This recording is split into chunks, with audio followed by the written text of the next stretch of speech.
How to uninstall the Amazon Shopping app. Want to uninstall the app? This guide shows you how you can uninstall the Amazon Shopping app so you can remove it from your phone. First, you need to find the Amazon Shopping app on your iPhone's home screen or in your app's library. Tap and hold on the app's icon until a menu appears. This is same for both Android and Apple devices.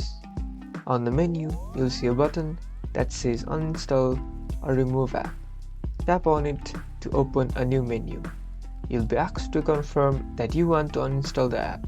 Tap on Uninstall again or Delete app to confirm, and the app will be removed from your iPhone. You should know that uninstalling the app does not delete your Amazon account. Your account and all your data like orders, your reviews and your payment information will still be on Amazon servers. You can always download the app again and log in with your account. It is a great way to free up space on your phone. You now know how to uninstall the Amazon Shopping app. Get ready to free up some space on your phone. Like and subscribe for more app tips.